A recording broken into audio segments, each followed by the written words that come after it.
Welcome. Welcome to yet another edition of But That's not important. Important right now. No. Thank you for joining us. We have a ton of new subscribers. I checked the stats. Really? No shit. This is cool. Yeah, we got quite a few more on YouTube. So thank you very much. All of you have joined. Thank you guys. And those of you who are going to stick with us and listen to us, thank you. We grow the audience very, very slowly. Pretty cool.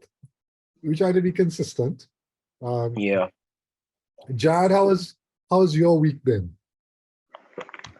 How's my week been?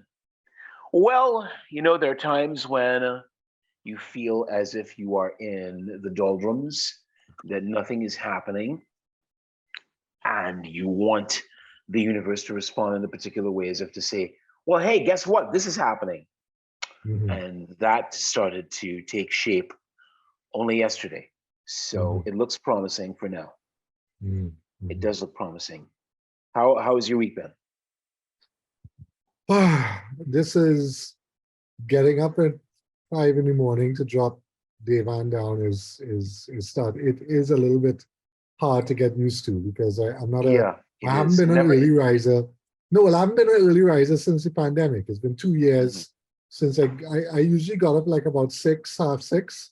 Now to get up at 5, it's a bit of an adjustment. And then I have to drop everything that I'm doing to go and pick him up in the afternoon, which is not a problem, but the traffic in the afternoon is horrendous. Anyway, Hey, there you go, Jared. You didn't have to put on your camera, but that's fine. Thank you. No, I wanted to because I think there's something blocking something in the way.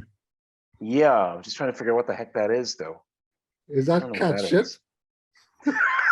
If it were cat shit, do you think I'd be? No, I don't think so. Hang on, let me just adjust this thing properly and see what this is all about here. Maybe you need to wipe the screen. Is it the screen? I think it could be the screen. Yeah, just wipe the screen. So anyway, guys, while Jared fixes his camera. Yeah, I'm fixing the video here. You all seem to respond better when we show our ugly faces, but it's not something we like to do because it's difficult. It's hard. I don't even look the part. I look terrible. I don't have a studio. We don't have any kind of don't have anything like that here. Yeah. So, but we thank you all who do support us. Wipe the screen. I am trying to wipe the screen. Okay, hang on a second. I'm trying to wipe the screen here. Today we are talking specifically about a topic that is extremely important, mental health. Because apparently this is Mental Health Week. Not apparently, this is Mental Health Week. It is Mental Health Week, yeah. We saw a post by McCann World Group that kind of set us on this path of discussing this thing. We're not here to disparage it at all. We're not to make fun of it. We're not joking about it. But what we are trying to put it into is a sort of perspective of how we can talk about ways to deal with problems when it comes to mental health, working in the ad industry. And what I've done is I've invited a friend of mine who used to work at the agency way back. She was an intern. Her name is Blossom Rupnarayan. She didn't give me her bio, so I guess she'll have to introduce herself. But Blossom she's into marketing. She runs a small business that does that. I don't know if she's working for an agency. But also joining us is Quincy, our friend Quincy, because he read the post that we saw from McCann, and he's like, I want to talk about this. So before I bring them on, let me read the post so that everybody knows what we're talking about. So McCann Spain on Instagram posted World Mental Health Day, October 10th, which is, well, when you listen to this, it'll be a week later, but October 10th, a week later, yeah. It was Monday. So McCann says, to continue to be the most effective and creative agency we can be, on October 10, 2022, McCann World Group is taking time to focus on the mental health of our employees by collectively observing World Mental Health Day. We will be closing our offices globally to give teams space to rest and reflect. We believe in a world which is mental health is valued, promoted, and protected, where everyone has an equal opportunity to enjoy mental health and where everyone can access the care they need. Stigma and discrimination about mental health continues to be a barrier to social inclusion, as well as access to the right care. We can all play our part in increasing awareness and taking the time this day provides as a collective opportunity to contribute. This is all true. We have no problem with this at all. I think what we have a problem with, that's much better, John. You look much better. That's fine. That's good. Yeah. All right. Now we could be crazy. While World Mental Health Day is only one step, it is an important moment to bring greater attention to the importance of reducing the stigma surrounding mental health and understanding the benefit of collective time off for the well-being of everyone in the community. The thing is, this is laudable, but it comes back to, as Quincy likes to put it, you're forcing a message. You're forcing yourself into something else. And it seems to be that we think a little disingenuous. So let me bring on our guests who have been waiting here for the longest while. Special guest stars. And let's bring Quincy them Ross in. And Blossom Rutnerine. Let them introduce themselves, and we can discuss this with in more depth. That's the hope. Hello. Is anybody there? Hello, there we go. Hello. Yeah. Oh, there's Hello, Quincy. Blossom. And there's Blossom. There's Blossom. Hello, Blossom. That's not Quincy. Hi, everyone. There's Quincy. Great Quincy's grizzled self. How is Quincy. everyone? And Blossom. We're Together fine. again. No, we're not together again. It's together for the first time. Yeah. What we did is we kind of put a little introduction, as we usually do, and talked about a little bit of stuff. And Yeah. we're bringing you all now in because what we want to talk about today is not just mental health, but working in the ad industry and protecting your mental health.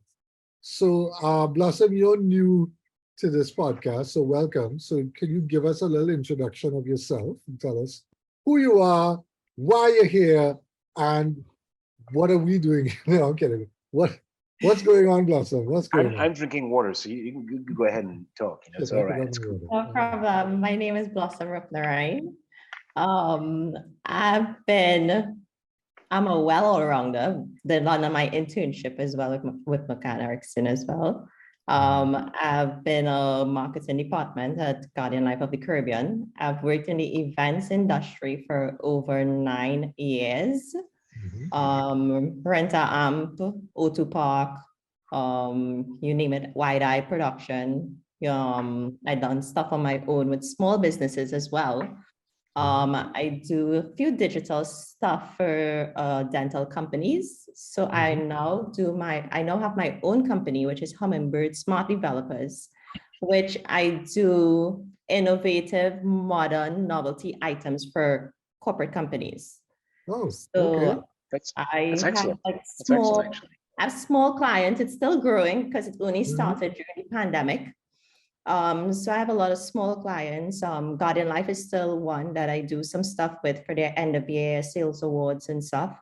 I did some stuff with NLCB as well. I'm currently doing some stuff for Trinidad Dental Supply. So I'm pretty much an all-rounder. When Ian asked me concerning mental health, I just launched an event on Sunday concerning mental health. I did it together with Mr. Ashwin Bali, hairstylist, because therapy is not just going by a therapist. Most salons are therapy for some people. So he heard some of the horror stories that, that a lot of people was going through during COVID time, some of his clients, well-known clients as well. And you may see them and smile on their face and you don't know what's going on deep inside. They're grieving in different ways for lost ones.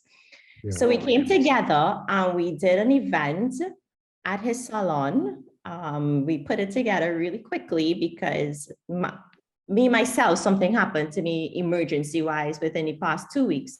So I wasn't that vocal to be part of it.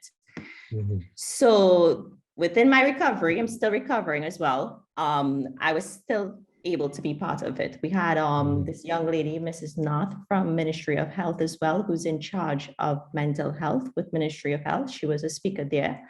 We had a therapist, Kadisha. She was there as well. We did a different type of therapy, but she was unable to make it, which is Reiki, which is on the spiritual side, because some people may see therapy as though you have a problem. So we had on the spiritual side, which is Reiki, teaching you how to have a positive mindset as well. And that was Mira, basically, she was part of it. So that got my interest when I saw you posted it, because I've always wanted to advocate mental health, because a lot of people, some people may say they don't have no mental issues, but trust me, deep down inside, you do have. We all have mental issues. I mean, it's no different from saying that you have, let's say that you have a physical illness. It's no different. Exactly. If you say that something is wrong with your knee or your heart or something like that. And yesterday, I was so disappointed, sorry to say it like this, like going into some of these establishments and there wasn't even a green balloon on Monday, on the 10th. Yeah, because the 10th was the day. It wasn't even a green balloon. It's like everyone is just afraid to target directly to mental. Yeah. Because they think mental is Satan's. The stigma is very, very strong. Yeah. The stigma is very, very strong. Even now in Trinidad, if you happen to have any issues regarding mental health, you are perceived as someone with a major defect, major personality defect, and that there's no way that it can be redeemed in any way possible. It'd be very interesting to find out just how many mental health practitioners we have in this country. I would love to know how many. I think we have quite a few, because from me scrolling through social media, because I do scroll through social media a lot, because with studies now, they're saying that you're scrolling through social media, it affects your mind and it affects you mentally. Because when you per scroll, your emotions are changing in all different ways. And that triggers within your brain mentally. So they're doing research right now on TikTok concerning that. Considering each swipe, each play you do, everything, basically, if it's affecting you mentally as well. I think a lot of us are now the younger generation is now open to different types of healing therapy for mental. When I say healing therapy, I mean like a lot of them is open more to Reiki than going to a therapist. Right? Because Reiki identifies whatever childhood trauma you went through. So instead of you sitting and you asking someone, what is your problem or what is your issue? You let them talk instead of asking, okay, what's your problem today? Right? Because I posted on my social media early in the morning. I wake up at 5:30. I start my day at 5:30 in the morning. And I posted Mental Health Day, and a long time childhood friend, neighbor, she reached out to me. I haven't spoken to her in years. And when I say years, I'm talking about close to 15 to 16 years. And she reached out to me and she told me, it's so sad. I live in the US and to see in Trinidad that there is nothing being done concerning mental health, right? She said, my daughter was on suicidal watch. Oh my God. My daughter is 20 and she was having suicidal thoughts. And now me as a mother, that have affected me as a mother mentally, and no one knows. So now, because in the US, when you're at a certain age, your parents have no say whether you go to therapy, what doctor you go to, nothing. It's all your decision, no longer your parents. Her daughter was not comfortable with therapy because every time when you sit by when she goes to therapy, the therapist will ask her, what's wrong? What's wrong with you today? What's wrong today? What's bothering you today? Instead of empathy, adding empathy to your conversation with them. So at least they'll feel broken down and much comfortable to speak to you. Because once you give a path of empathy, somewhere you can show that you're actually feeling what they're feeling. If you're stern and you cannot give empathy, you through to that person. You will never be able to break through to that person to really understand what it is they're going through. And she said she just stopped the therapy because she found like she's going there and it's like, now she's trying. Now her mom now is going through a wellness coaching program through her company for therapy because she was mentally affected by it as well.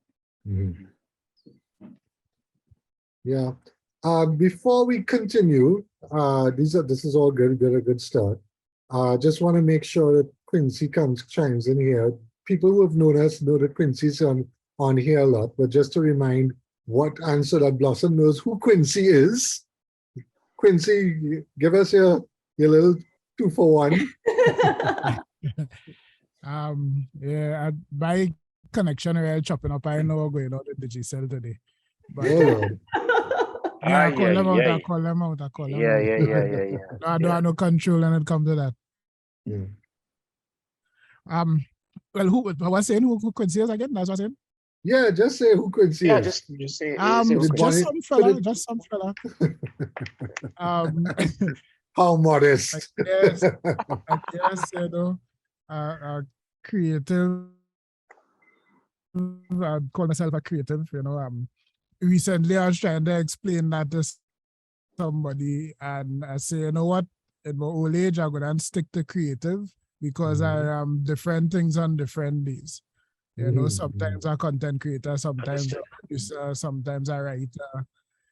So yeah, that is who I am. I spent about 25 plus years in the creative industry, including advertising agencies and so on, where I worked as everything from a writer right up to a creative director.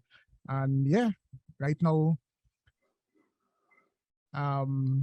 trying to make sense of all the changes that happened. That's my job right now. My full-time job is trying to understand what the going on in this industry. We had a lively discussion. We had a lively discussion on a group that we're both in about where things are going creatively and heading towards and so on. And it got kind of weird. It got kind of heated, but I mean, it was good. It was good. It was good. It was really heated, and that's how we had chill with this talking. Yeah. It got cool. I didn't.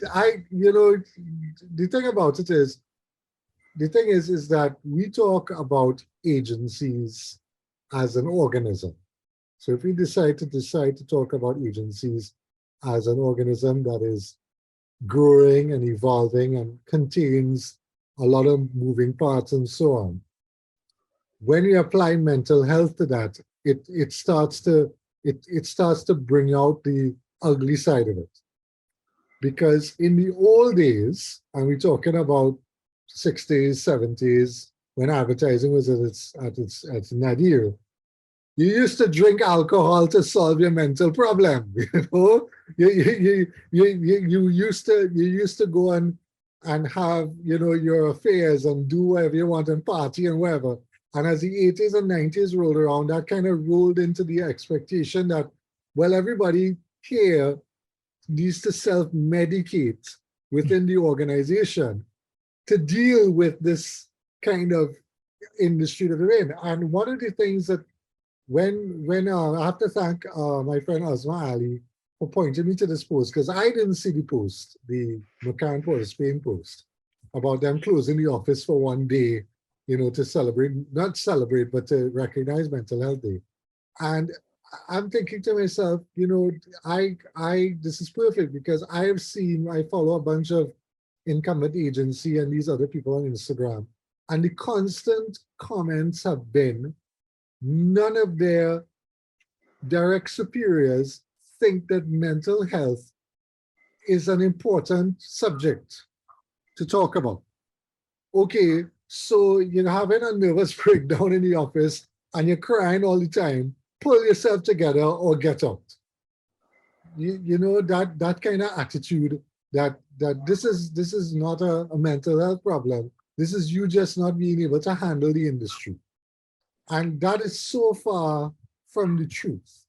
The truth of the matter is, there are things in here that is toxic, that are making my brain suffer, is making me have breakout in hives. I had a friend who used to break out in hives.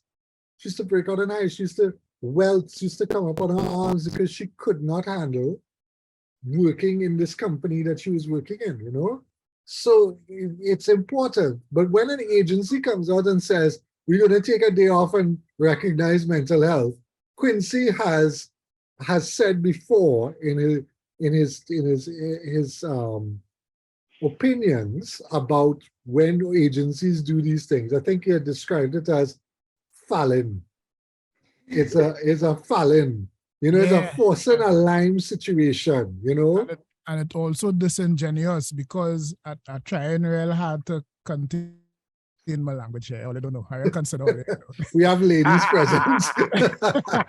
But it's disingenuous, because you can't on one hand set up the environment that is set up, and then on a day you put a big notice in the papers talking about mental health, and the whole environment is shit then, and just talking about what that's it.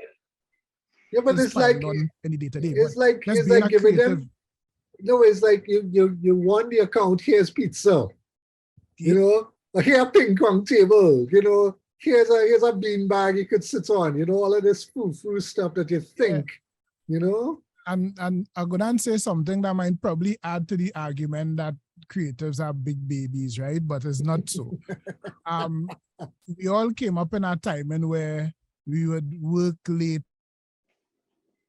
often, especially if there's an emergency or something urgent, we train a team and we go and work late. One of the things that always used to bother me was that food allowance bullshit, right? Where you get like at $20 or $25 to buy something, and it was so ridiculous. I remember, I rebel against that shit because I started to study about my health and thing. Because when you're working late, which was fairly regularly, it's like all they want pizza or chicken. You understand? It even reached the wall they want on the pizza, because pizza is the easiest thing to get and thing however. But I given up extra time though to stay back here and do this shit. I think the least I could do is allow like a little more space to get something a little more nutritious. A little healthier. You know what I mean? Things like that is impact on mental health, because that subliminally they send a message in terms of what you're worth, which is something that a creative is always struggling with. Imposter syndrome and them kind of things is something common to the landscape. Every day you study where ideas coming from and where they're gonna come from tomorrow. So you're always in a kind of state of slight self-doubt. You're happy when you get the idea, you're happy when it come together and all that. But your ass was just panicking a couple seconds ago before that bright idea hit you. That in itself is a mental strain. That's difficult to deal with. And think about having to build your entire career, right? With all the stresses of life. You had to get a house, you had to get a car, make payments, so you had to commit to actually having this source of income, have family and all this kind of thing. And all of this based on some shit that you don't know if you could do this tomorrow. You don't know. That in itself rough. And then Yeah. you have agency politics and you have the agency environment and all that. Yes. Like, Yes. Then you have the telling you straight egos. Then you have the I- egos. The Ooh, egos. don't forget The that Goodness. one, egos. the egos. yeah, Yeah, the egos big of, time. and I always remember, and Quincy, you know the individual, you know, laughing in your face when you're stressed and saying, what the fuck wrong with you? You know, get it done, get it done, get it done. Because, you know, and you the worry that somebody might just decide. Now, in our agency, you couldn't just fire somebody. Like, okay, so the creative director couldn't just fire somebody. At least that was made clear to me. It had to go through a process. But in other agencies, I heard where the account executive, and not even the account executive, the coordinator working with the creative could decide, look, you're not doing the work that I want, you're fired, go home. And I've heard that happen. And the fear, the mortal fear that one day somebody would just catch up apps when you talk about politics and you talk about egos. I said, no, I don't like, for example, one day the creative director came into the agency and told the traffic manager, I gonna make that girl cry today. And I couldn't believe that story. I said, are you shitting me? He's like, yeah. He told me that. He said, I am going to make her cry today. And that was his goal, to ride her, well, I don't want to use Jesus that term, Christ. to ride her until she bends to his will. And that, to me, so when you start talking about where we're going to celebrate mental health day and give every, what the fuck?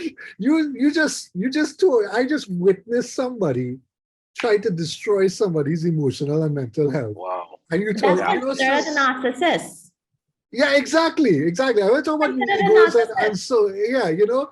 So when you think about it, it's like, yeah, but will I be the next one to be randomly chosen out of this hat in his brain? Okay, I'm gonna get Ian to curse me off today so I could write him up and put a letter on his record, which is what used to happen. You know, he used to push me to see how far I could take before I cuss somebody off.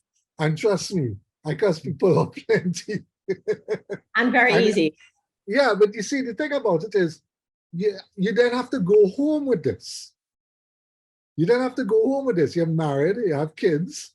When I started seeing a psychologist to deal with my anger issues, and she said, yeah, well, you taking your work home. I'm like, I don't take my work. She said, yes, you take your work home.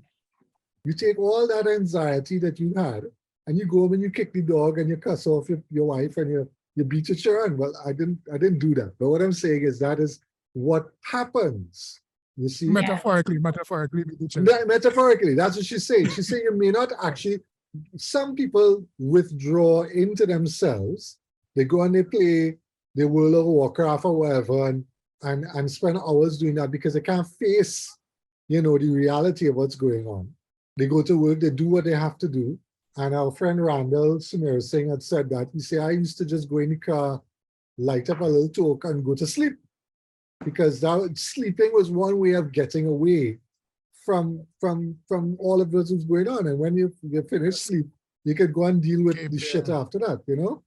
So the coping mechanisms I think we all had different coping mechanisms. Yeah. My favorite coping mechanism was just, and this is one thing that one of the experts had recommended, was that you can get up and walk out. Yeah. And stay out of the agency for like about 15 to 20 minutes, Yeah. which is what I did.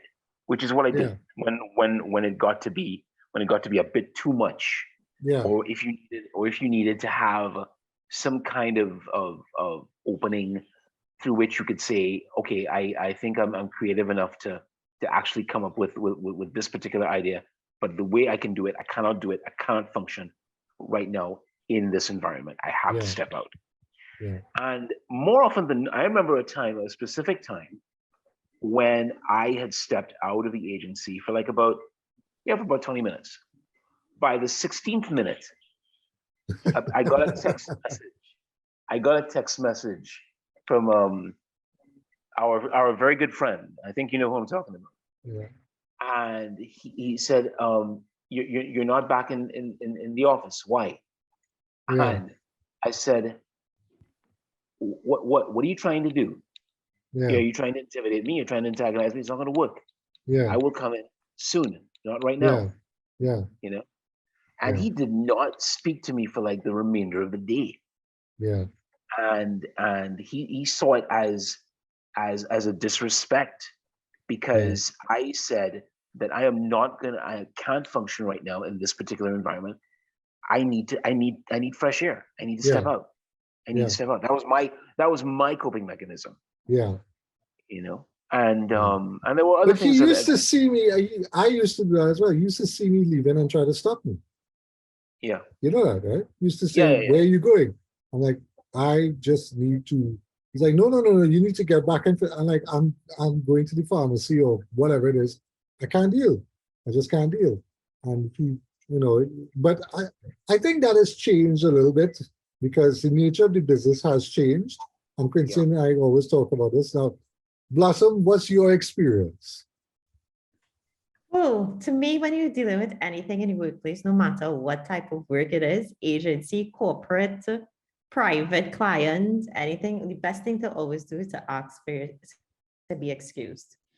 Because you'll actually, prevention is better than cure.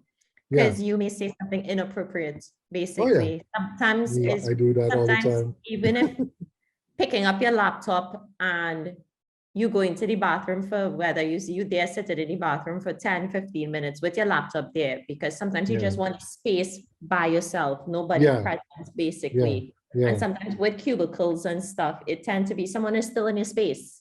You just want to be alone. So if you want to scream, you can scream. If you want to shout, you can shout. I always say from my experience working in a certain company is always good. My safe space was in my car.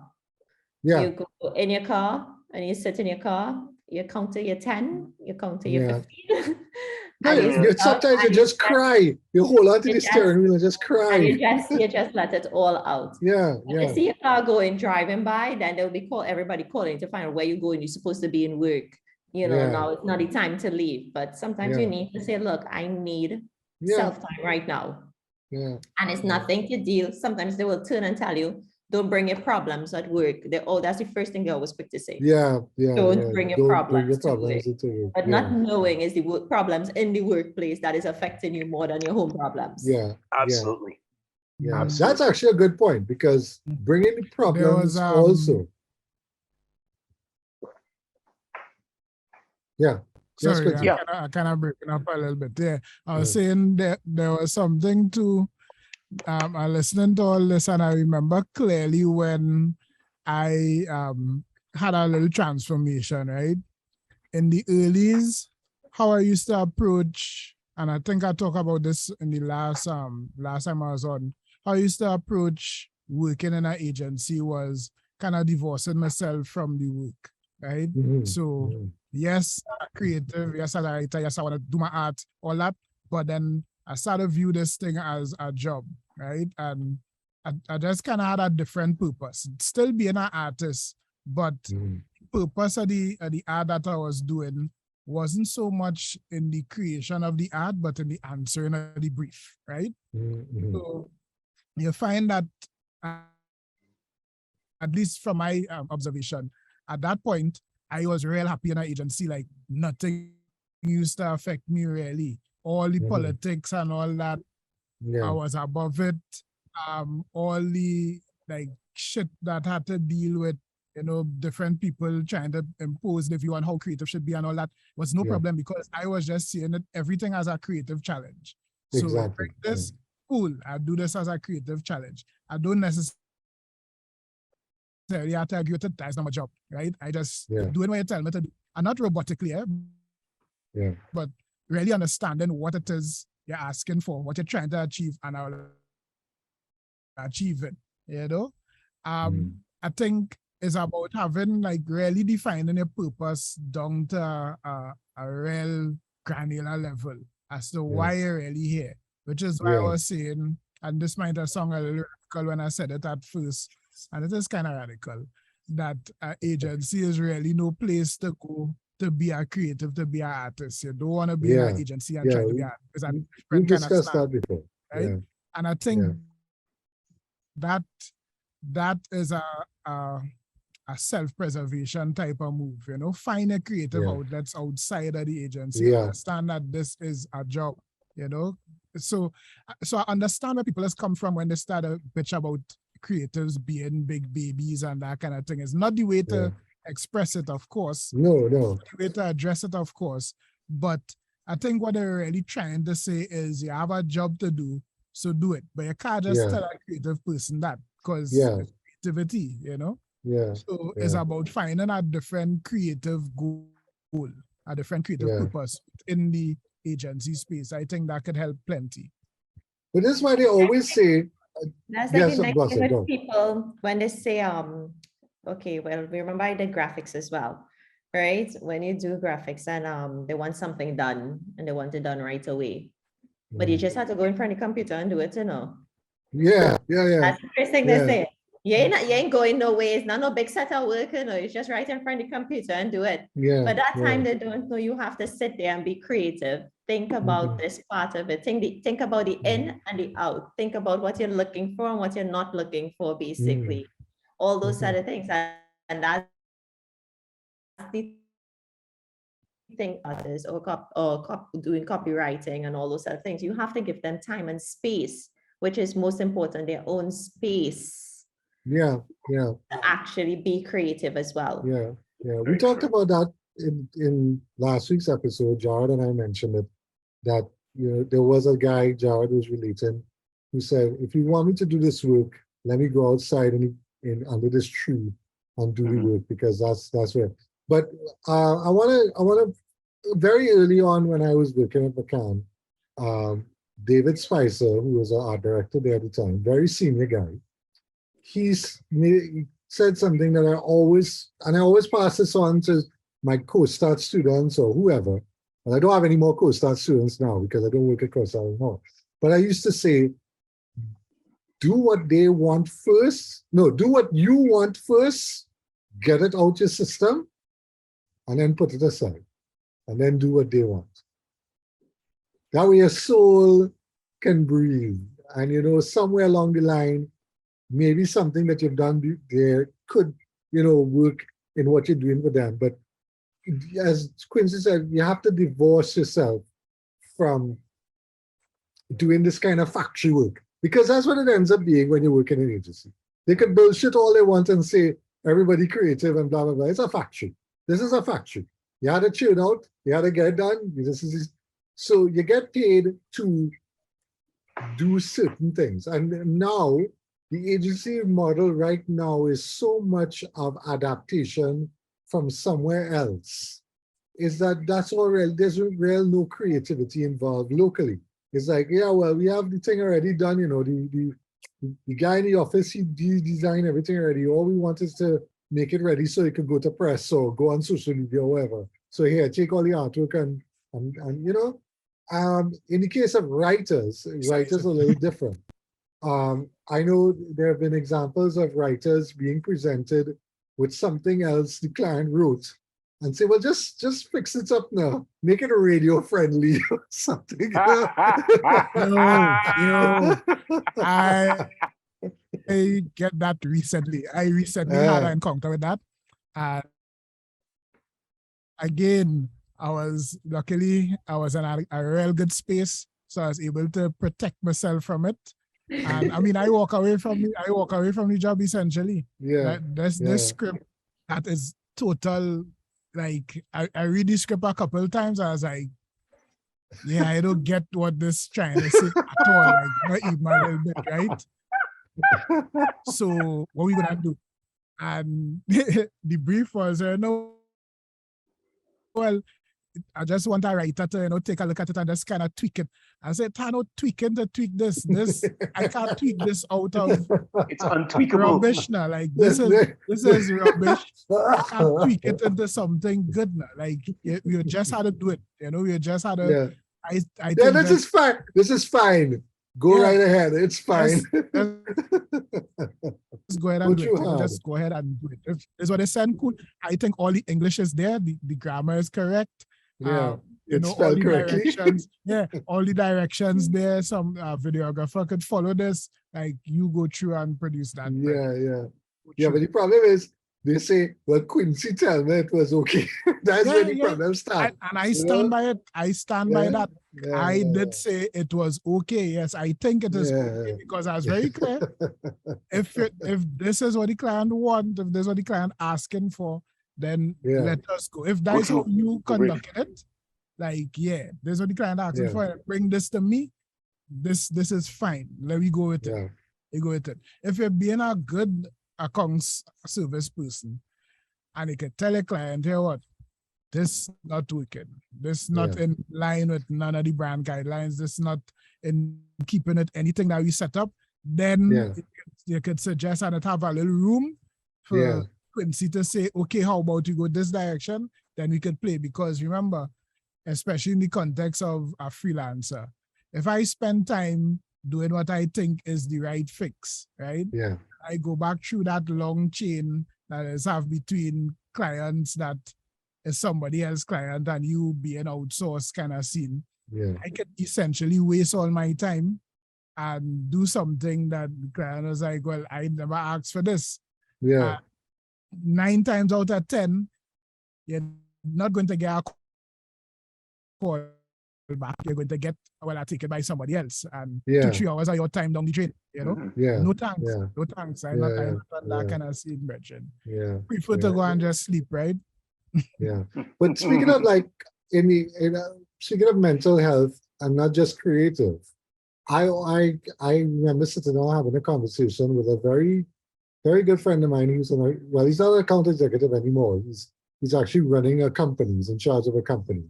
And at the time, he had just come out of school. He became an account executive, and he and I were chatting one day. And he's saying, I don't think I could do this job because I can't deal with the stupidity that have been requested from both sides. So you have on one side, you have the client telling you stupidness, and then the creator coming back and telling you something else, right? Example, Jared, is I'm still reading E Squared, the book by that we like, year novel. And they're requesting a press ad from the artist to say that the store is closed, right? The man take 2 weeks and present it. I don't know if you know David Thorne. Have you ever heard of David Thorne? David Thorne is a graphic artist who has a website called B/24, something like that. Now, he's famous for really screwing up requests. So like somebody requests lost kitty, lost cat, and he designed the lost poster. Right, that's David Thorne, right? So this guy did something similar. He created some kind of arty-farty shit that said nothing about the store closing. And the guy writing back an email and say, this is not what I want. I want something that just says the store is closed. And he had to wait 3 weeks or 4 weeks to get this artwork. So you as the account executive in the middle of the client screaming for this, the artist doing this, the writer telling you something else. I don't know how. I cannot work in accounts. And even as a freelancer, working with clients is very, very difficult. And I thank God I have very good clients. I must shout out to my clients and say, I'm so glad that I have these people because they do work professionally and they are like, will take suggestions and so on. But I have had clients and I have had work in agency where these clients are just like, nah, I just wanted red, but your bank color is blue. You can't put red. Nah, we have to put red because I need to stop the viewer. I'm like, are you thinking about what you're doing? Your competition is red. So what? I'm like, okay. Just after a while, you just have to say, okay. So you tell the account executive, well, they wanted red, and the account executives say, well, why did you put it in red? I said, well, the client said they wanted it in red. So why you didn't change it to blue? I'm like, but the account anyway, that is a different head. Common sense is not so common. Just to let you know. Not so common. And secondly, it's the same stigma where people always have like, okay, this person has a degree, this person doesn't have a degree. But Yeah. this person is going this way to get it done and still Yeah. stuck here.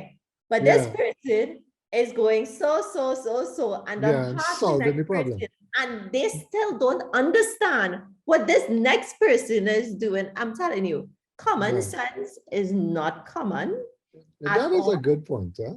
I have because seen people with master degrees, masters, multiple master's degrees, write me the worst email. And I'm meaning like the Oh, content of the God. email, like bad spelling, grammar, and just not Mangled syntax, understanding. yeah. never got So an like, email from anyone saying, excuse my grammar, excuse my grammar at the bottom. They're sending an email from through their phone. You ever got one of those? no, I never got excuse my Yes, grammar. I've ever had that.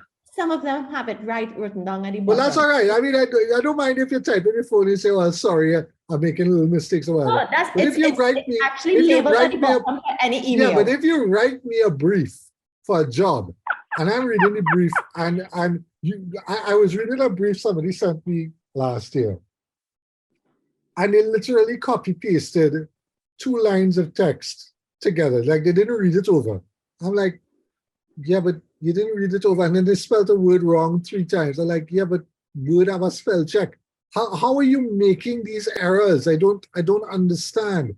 But even apart from that, it's like, okay, you explain to them, all right, I don't do printing.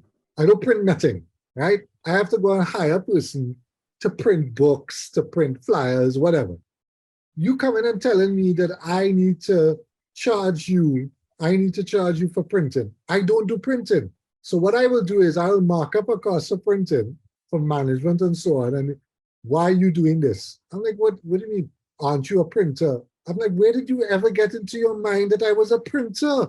Yes, but you're a graphic artist. You should be able to print. I'm like, what? You have a printer? I'm like, you mean my little printer on my desk? Yes. I'm like, what's are you talking about? And these things drive you nuts. They drive you crazy. You're like, Just I say the don't know proper how way. it could. Stupid people affect you mentally. Just say it the proper way and done.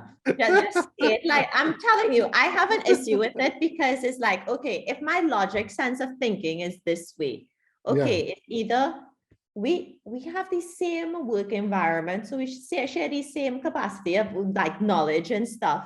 So why did you think your thinking is like, you really have to study sometimes. If you went to the school or in the back of the school, you have to study. Why I don't like, understand when you see these you signatures, mentally. MBA and MSc and whatever. It's like you have 4 master's degrees, and you're still not understanding what I'm telling you. Like, for example, I sent an estimate.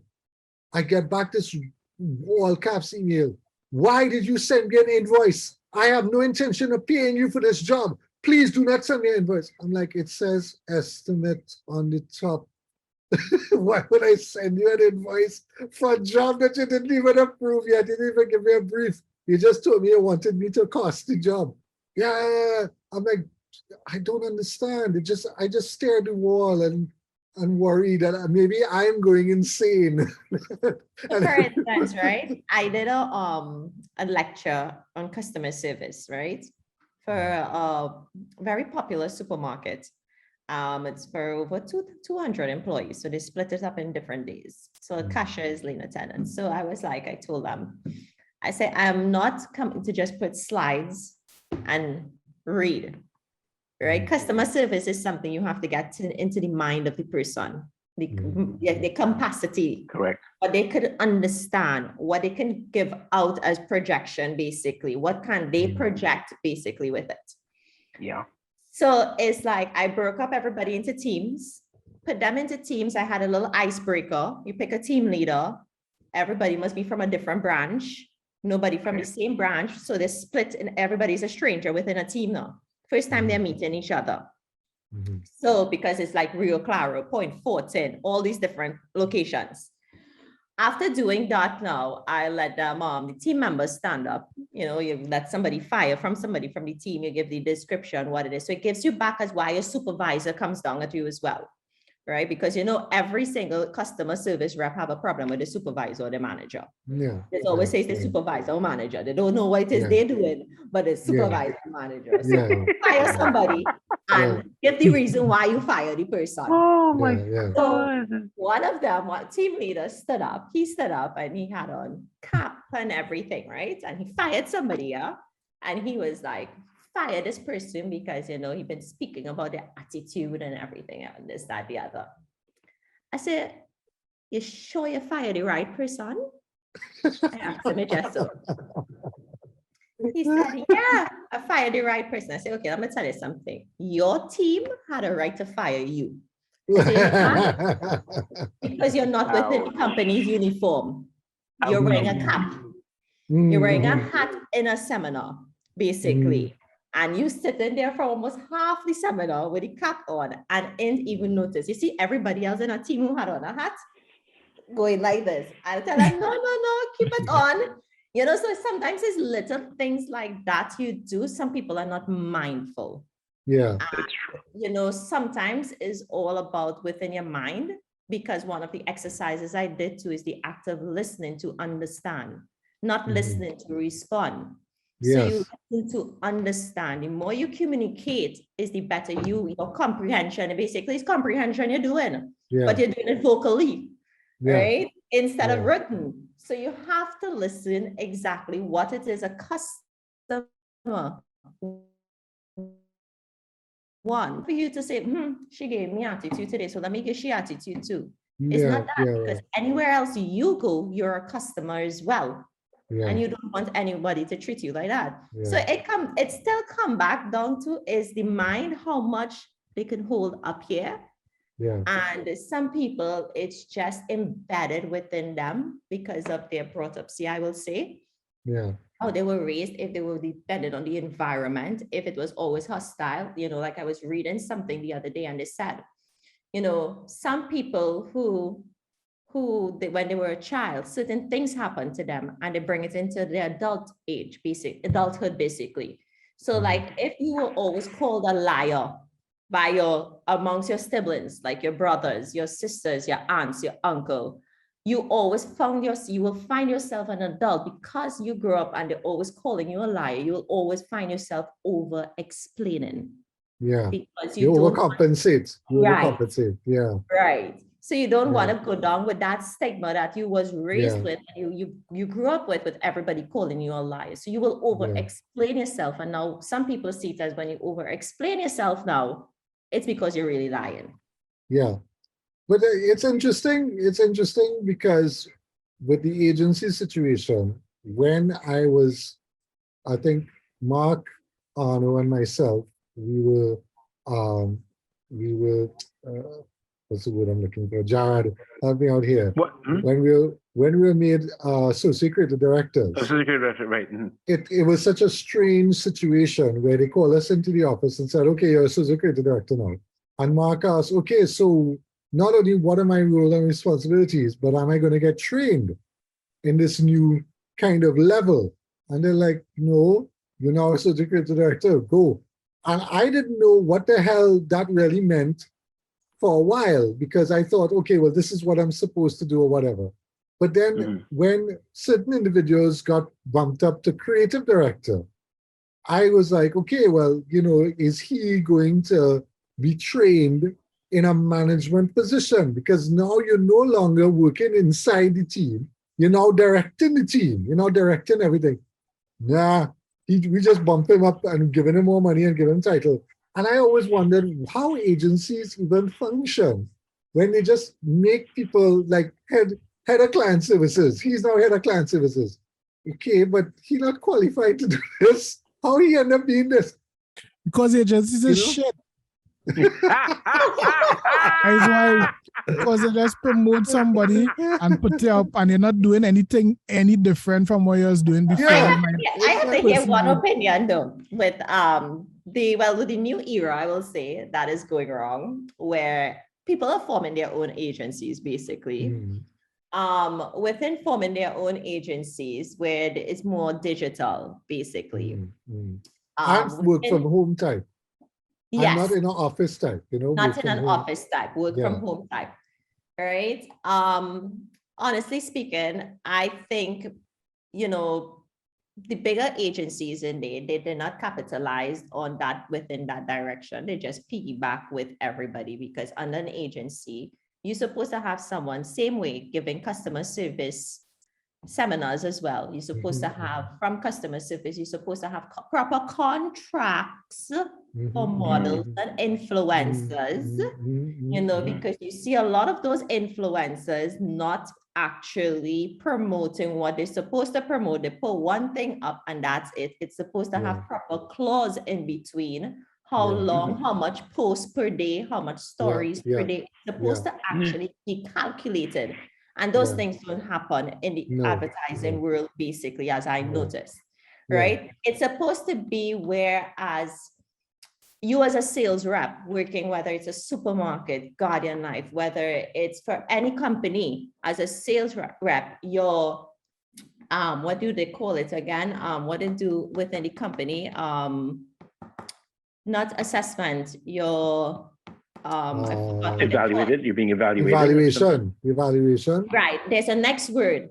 Can't come to my head right now. Yeah. It's supposed to be once the company posts something and you're into sales, once that goes into your story, that's supposed to be part of it, basically, your grading basically for it, for within the company. Because once you work for a company, KPIs. I'll get back to the next word as well. Not KPIs. KPIs is my search for, but KPIs is a bit different. And because with social media, you can't track all who have reposted, right? Yeah. So once you track in that's supposed to be part of your grading right there and then. None of that is being done here. Basically, all in the US, that is how they're doing it, basically. That's how they calculated every single thing. They don't take even from once you have a separate page showing where you're working, your companies within your bio, where you're working, because at the end of the day, it's once you advertising for the company, it's bringing in revenue for the company as well. So it's the same way as those influencers that's coming out of a lot of these advertising agencies. It's like you just say, okay, she have 200 and something thousand followers. Let she do 2 stories for week, and that is it. Yeah. That is not how it works. You remember I did a lot of ads too as a model.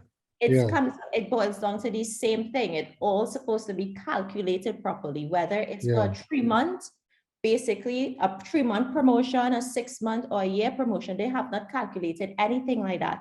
And then now when you see someone within the era comes in and someone is discussing these things and trying to implement these things, it's like it's always a tug of war. And then afterwards, now the person who's trying to make the company go forward, they start to get affected mentally because it's like nobody else is seeing the vision that is actually it's frustrating. It's frustrating. It's always been frustrating. And we've had this discussion with Quincy before when we talk about influencers. I mean, one of the other things that we wanted to discuss, which probably segues very well into this, is B-Mobile's latest post with Omi Das. Is Omi Das, as the boy's name?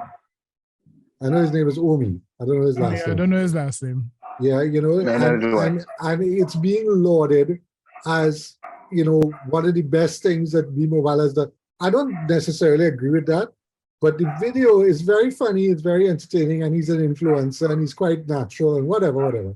But the general consensus within the industry is, nah, the agency ain't write this. Right? The agency ain't write this.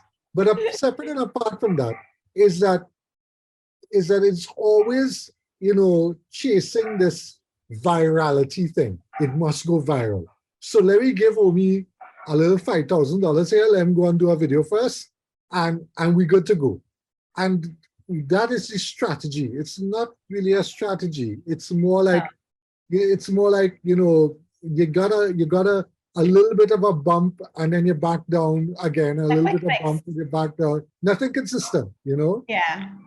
It's a quick fix, basically. It's nothing, because your reach and all them kind of things, unless your business selling reach and likes, right? Yeah, And that's yeah, your yeah. business. Have I Likes and reached business? prayers. Then getting views and reach and all them kind of thing is not a scene. And the fact of the matter is it has always been this way.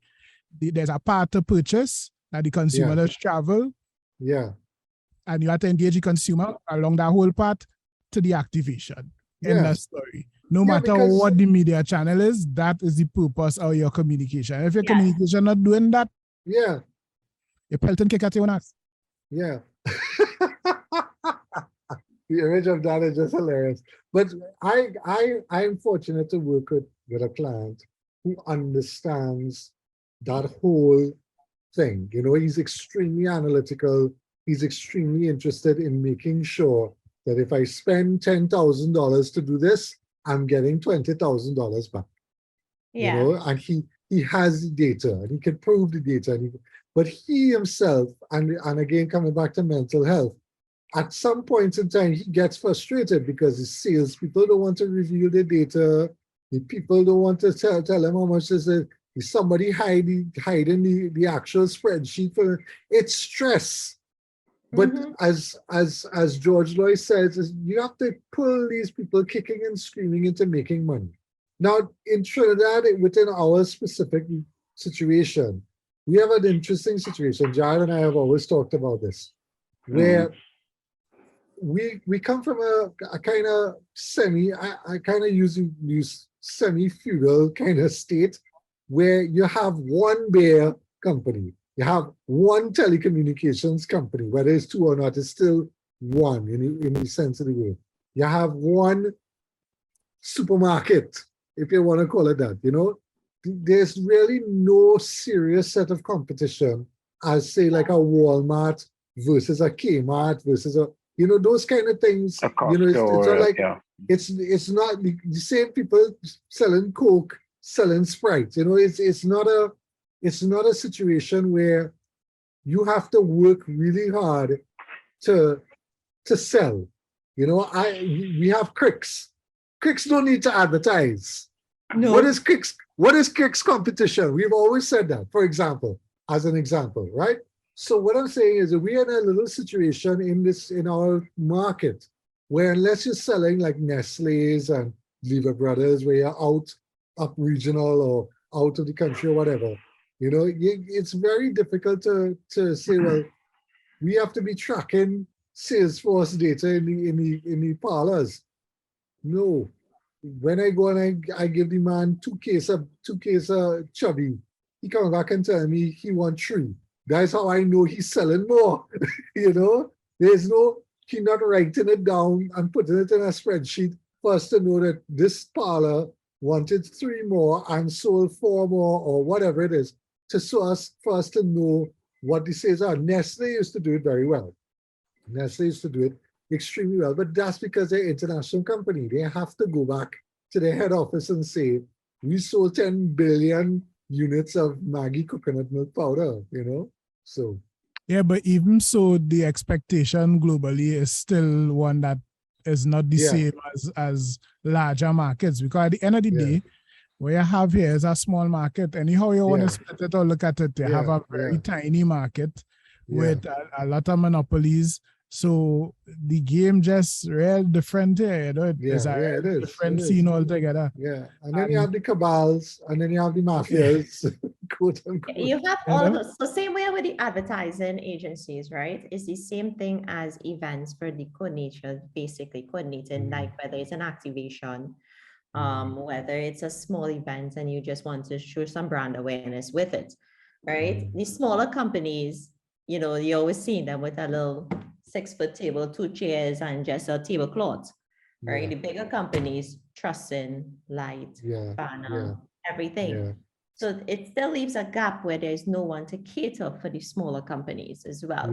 It gives something that really fits within their budget, because the smaller companies are the ones who will really take part in all these things, not really the bigger companies. They have the big budget, yes.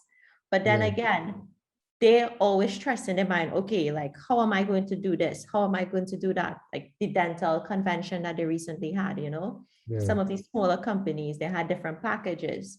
they came with their little own setup, and then you're seeing the bigger companies with trussing, light, screen, backdrop, giveaway, bag branded, all this, that, and the other. Yeah. But, even just as the events, it's the same thing when it comes to events as well, as an advertising agency, coming out from an advertising agency, because I'm sure you all do the activations as well. Yeah. And then you all have to liaise with the person who's doing the activation too. And now they understand what it is you and your client looking for, because it's no longer just your client.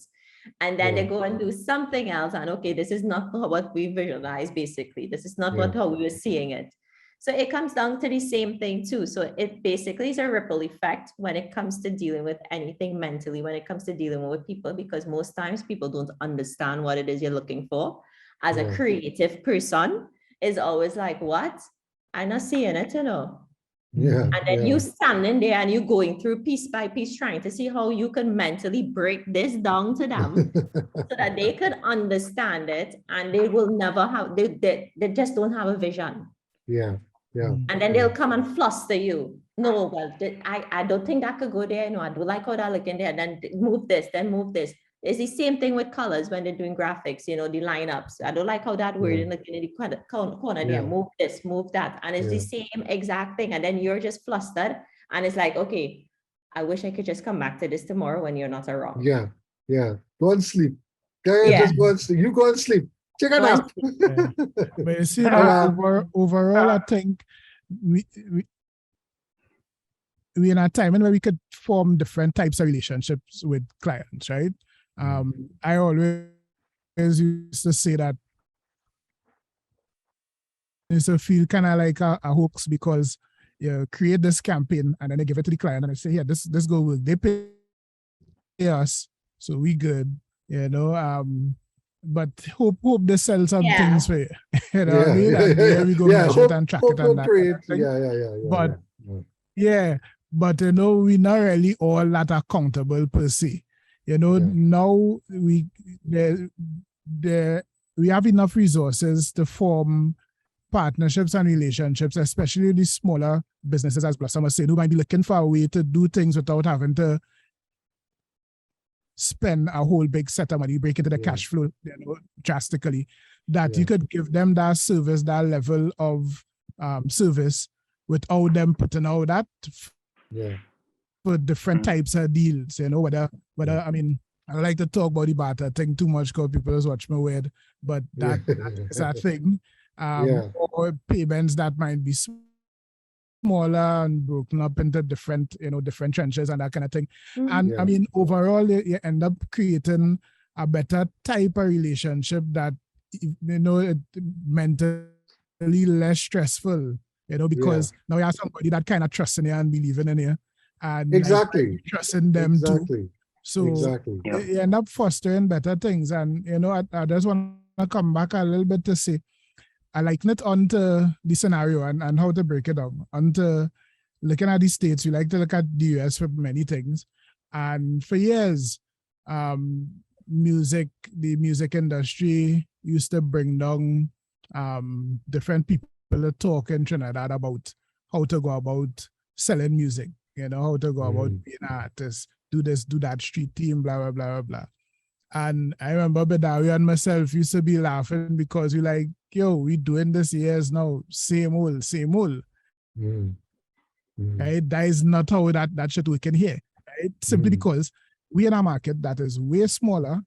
And if we implement them kind of measures, like it have people like Wu-Tang who went platinum out of the trunk, and a lot of MCs on their own, like self, just promote the shit in the neighborhood and that kind of scene, and they live in Trinidad. If everybody who like your music buy your music at the price, at a reasonable price, you still can't eat. No, exactly. Exactly. So that means you had to foster, you had to do something a little different. You had to look at things differently. So that is why when it comes to me, when I tell you that, and I'm saying it because I know you, each and every one of you all have clients as well. So how I'm a small company, Hummingbird Smart Developers, I basically try to send my clients a different direction when picking out novelty items and promotional items. Because the little certain items that you give to a customer, or you do it promotionally wise within a event, a party, let's say for a party, for fetting, for carnival season, there's some things that some of them really cherish and hold on to. Right. And yes, they will go back and they'll say, yeah, you know, I get this from whether it's B-Mobile. Yeah, you know, for the longest while since those hubs came out, I was saying, I don't know why these internet companies and they don't show the strength of their internet and stuff with these little smart hubs. You know, you give it back basically as a little smart hub and you brand it off or special with it so that you can get to see the level of their internet, the speed of their internet, how it's working, everything. Because as simple as a home, I have all those smart stuff set up. I can switch off lights from phone, my AC from my phone, television from my phone. You can program everything. So I will go back and say, I know all of you all probably have clients and stuff. That's why sometimes you have to think out the box when it comes to dealing with your clients. You know, whether it's technologies have taken over. Everything is technology. I have smart notebooks where it's recording your notes. It's transferring your handwriting into Word document one time. It's synced with an app. You know, it have all these other things. And then some of them, when they see whether it's the pricing for it or different ways, it's not to say you have to purchase it all the time. Some of them is just like buying the pages. So you basically buying the pages to refill the book. You're not doing a whole entire book. There's a charging port on the executive notebook. There's all these other things. So it's all about how you think about your client could evolve and be moved with the features as well, because everything is on this. An app is operated and build it into the experience. See, that's the thing. If you build it into the experience and it is a legit part of the conversation that's going to happen, then it's an easier sell than to say, just buy this tech. You know what I mean? Exactly. Yeah. But I always tell new people who call me, I say, I am not in the business of, I'm not a hustler. I'm not here to hustle. You want a logo? I'm not here to give you a logo. I'm here to give you a brand. And they go, no, I just want a logo. I was like, all right, there are plenty of people out there who could do it for you for $100. Right? I am not in the business. Yes, I might starve, but I'm looking for the little piece of that pyramid where you want somebody who can help you. And grow with there are some clients who understand that, but there's some clients who would say, yeah, that's what I want, and then they jump in and they realize, nah, I prefer to do it myself. So you're like, all right, well, cool, you know, I'll give her the foundation, you could build on top of that, no problem, no scene, you know. But the thing is, you try to, which is what the agencies try to do, and probably what they are better at, is hanging on to the client and holding on to the client and making sure that the client stays with them. It doesn't always work. There are always other factors. Anyway, we've gone really far and really a little bit off the topic, but that's fine. That's how we work here. I think that's not important right now. That is not important right now. That's right. So I just want to kind of summarize a little bit for those of us who have stayed this long. Thank you for listening for that long.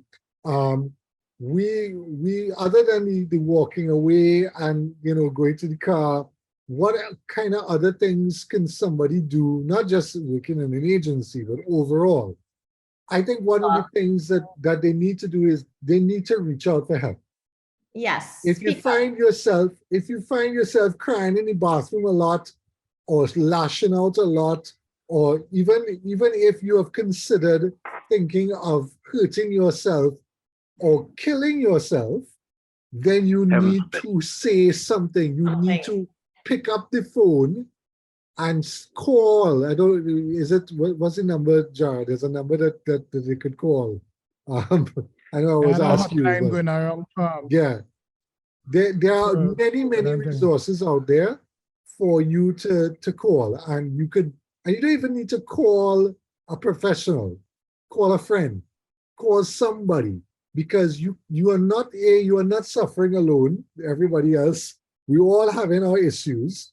But if you are in that dark place and you know in the dark place and the alcohol not working and you're considering the snorting and the cocaine, whatever it is that you're trying to self-medicate with, I think you need to take a step back and ask for help. That's one thing I have learned, a few people have told me, even when doing with Reiki, a journal, and part of the journal is every day you date it and you write things that you're grateful for within the day.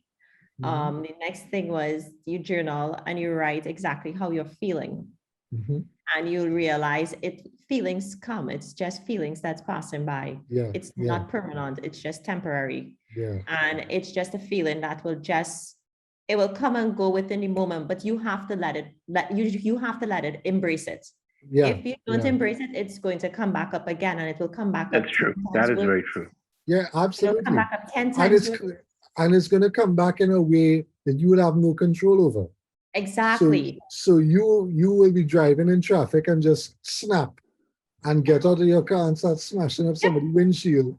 You now have to pay for a man windshield, go to court, wear court clothes. The next thing I did with a company, and I told them that what they can do as well to, embrace the employees as well and lighten up the feeling of the employees is like every morning you have a job. So everyone who comes in the company, write something positive about yourself with the first letter of your name. And at the ending up of the day, you read it. And you read each one of them. That's for smaller companies. I did that. You read it. Everybody just puts it in within the letter. Okay, my name is B. You put in something positive that begins with B. And every day you just come to that and you take that little moment, just doing that within the day of the moment. You will not believe how that will help someone by just, hearing all of that. Basically, everybody coming together as a team to listen to that positive word that you're calling out, basically. Which is coming back to how we started this particular episode. When you post on your social media that you're going to do this, you need to, and we've said this before, whether it's giving food to the homeless, whatever it is, you need to back it up with something that something material. So that suggestion, Blossom, is fantastic. Like if an agency would think, okay, well, we're going to do something like this from now on to deal with the mental. So it's not just today we're doing it from now on. This has become part of our routine. Instead of having this traffic meeting in the morning, we take a half an hour to vent about our frustrations or whatever it is. Do something mental health related. I think it adds, and that way you can PR that a little bit. You can say, well, we doing this and we're doing that, whatever. And it doesn't feel that you're just going through the motions. As simple as saying a toolbox meeting. It's a wellness moment. Meetings. A wellness moment. You call it a wellness moment. Traffic meetings are horrible. Traffic meetings. Fuck traffic meetings are horrible for mental health. It is. It is. Yes. The same group we in, Quincy, you didn't see what Mark was posting these photos. And I know he in traffic meeting. I know he posting penises. I know he in traffic meeting. Because the only reason I could see him just randomly posting this because he's frustrated. He just want to get out of the... Anyway, guys, this has been fantastic. I think this episode has been awesome. We've gone on a little longer than we usually do. I want to thank Blossom for jumping in. Blossom, you have provided a lot of good things, good ideas and insights. Thanks, do you Blossom. have your company has a Facebook page, a website, Instagram? I'm still at the moment putting everything together for it. For the website and Insta, it's there, but it's just not published. Nothing is published yet until I do started publishing it. But so Hummingbird Smart Developers. All right. So everyone, look out for Hummingbird Smart Developers. We will too. And of course, Quincy, follow Quincy on not Twitter, Instagram, not Instagram. Not LinkedIn, Facebook. Some Twitter. I do some Twitter shit these days. Twitter. I still don't like it, but I do Yeah. Don't worry, you're not the only one. some things. You're not Jared is the only one forcing with me. Twitter problems. Yeah, Jared is a Twitter man. Yeah. Jared is a Twitter man. Jared is a Twitter man. But I went onto Twitter and I was like, this just not making sense. I am getting 3 followers a day on Twitter. I'm like, wow, I'm getting 3 followers a day. All fake OnlyFans accounts. I'm like, you know what? I just not bothering. I just leave it. Whoever cares, whatever. Right. So thank you guys. This has been great. Again, I want to reiterate, if you are feeling depressed or whatever, and you have been feeling like that for a while, please reach out. Even if you just want to throw Jared a tweet, say, Jared can tell you, give you some words of encouragement. Why don't you have blind sessions? Just have blind sessions. If you want someone to talk, you talk your stuff and you have your blind sessions. All right. Yeah. Cool. Yeah, there's something to think about. That's something to think about for sure. All right, Jared, what are we defining? What are we defining? Okay.